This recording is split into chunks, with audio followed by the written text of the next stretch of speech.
चुनाव आयोग ने एक ऐसा ब्लूप्रिंट पेश कर दिया है जिसमें नेताओं से लेकर चुनाव कर्मियों और मतदाताओं की सुरक्षा का पूरा ख्याल रखा गया। बावजूद इसके राजनीति के दंगल में चुनाव आयोग के इन फैसलों से कुछ लोग खुश नहीं हैं। जैसे ही चुनाव आयोग के निर्देश सामने आए तो नाराजगी जाहिर करने में सबसे आगे थे 22 में बाईसाइकिल लाने का दम भरने वाले अखिलेश यादव। अखिलेश को चुनाव आयोग का ब्लूप्रिंट भेदभाव से भरा हुआ नजर आया तो बीजेपी ने इसे समाजवादी सरेंडर करार दे दिया है। रिपोर्ट देखिए।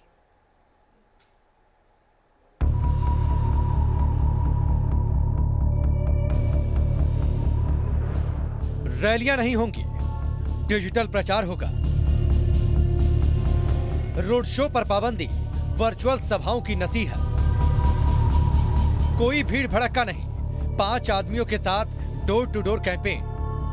चुनाव आयोग ने 5 राज्यों के चुनाव और कोरोना के खतरे के बीच एक संतुलन बनाया और कोविड सेफ इलेक्शन कराने के लिए अपनी योजना लागू कर दी। कोरोना कितना बड़ा खतरा है ये पूरा देश समझता है। 2 लहरों का कहर सबने देखा है, लेकिन पहली लहर में खुद कोरोना पॉजिटिव हो चुके अखिलेश यादव को ये एंटी कोरोना प्लान समझ नहीं आता। अखिलेश की माने तो उन्हें इसमें भेदभाव की बू आती है।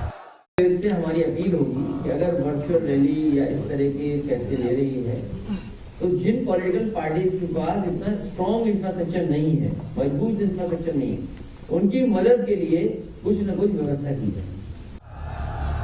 अखिलेश का कहना था कि राष्ट्रीय दल भले ही डिजिटल और वर्चुअल प्रचार कर लें, लेकिन क्षेत्रीय और छोटी पार्टियों के लिए ये संभव नहीं। खुद रोजाना ट्वीट करने वाले अखिलेश ने ऐसी बात कही तो बीजेपी को मानो मौका मिल गया। यूपी के डिप्टी सीएम केशव प्रसाद मौर्य ने साफ कह दिया कि अखिलेश का बयान नाराजगी नहीं, भेदभाव का आरोप नहीं, बल्कि हार का डर और फजीयत से बचने की कोशिश है। हमसे मजबूत सब मजबूत हैं, जिनके हाथ में स्मार्टफोन है वो सब मजबूत हैं, लेकिन श्री अखिलेश यादव जी की घबराहट मैंने अभी कुछ चैनलों में देखी है और वो कह रहे थे कि वर्चुअल वाले में तो हम कमज़ोर हैं।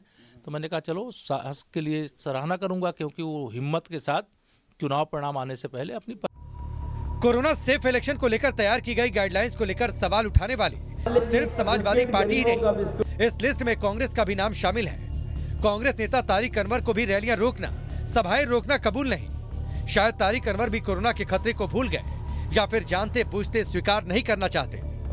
चुनाव आयोग को भी देखना चाहिए, क्योंकि पिछले दिनों जिस तरह का उनका रवैया रहा है वो काफ़ी संदिग्ध रहा है और लगता था जैसे वो केंद्र सरकार के दबाव में काम कर रहे हैं। तो मैं समझता हूँ कि आने वाला समय बताएगा कि चुनाव आयोग कितना निष्पक्ष है और किस तरह से वो सबों के, हमने कहते हैं कि वो सिर्फ भारतीय जनता पार्टी या जो पार्टी सत्ता में है उसके खिलाफ कार्रवाई करे, सबके खिलाफ जो भी गलत काम करे उसके खिलाफ कार्रवाई करे और अपनी निष्पक्षता को वो सिद्ध करे।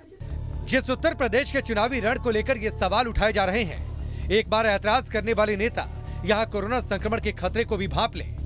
नया साल आते ही यूपी में कोरोना के केस बढ़ने लगे हैं। 1 जनवरी को यूपी में कोरोना के 380 नए मामले मिले थे। 4 जनवरी को नए मामलों का आंकड़ा 989 पहुंच गया और 8 जनवरी को 4223 नए मामलों का आंकड़ा आया। यानी सिर्फ एक हफ्ते के अंदर कोरोना का संक्रमण 10 गुना बढ़ गया। ऐसे में सख्त गाइडलाइंस लागू करना लाजमी था और इसी वजह से भेदभाव जैसे आरोपों को लेकर सवाल उठेंगे। बीजेपी नेता तो यहाँ तक कह रहे हैं कि जब दूसरे दलों को दिक्कत नहीं तो फिर अखिलेश यादव इतना क्यों बौखला रहे। अभी तो चुनावों की केवल घोषणा की गई है, लोकतंत्र के पर्व की शुरुआत हो रही है। चुनाव आयोग का स्वागत करने के बदले एक बार फिर से अखिलेश यादव जी ने बहानों की फेहरिस्त जाहिर करना शुरू कर दिया है। सियासत का दस्तूर है, हर मुद्दे पर सवाल उठाओ, बहस बढ़ाओ, लेकिन अगर किसी ने बंगाल विधानसभा चुनाव के बाद कोरोना विस्फोट देखा होगा तो वो समझ जाएगा कि चुनाव आयोग ने जो किया वो भेदभाव नहीं बल्कि सुरक्षा का एक कवच है। Team news nation.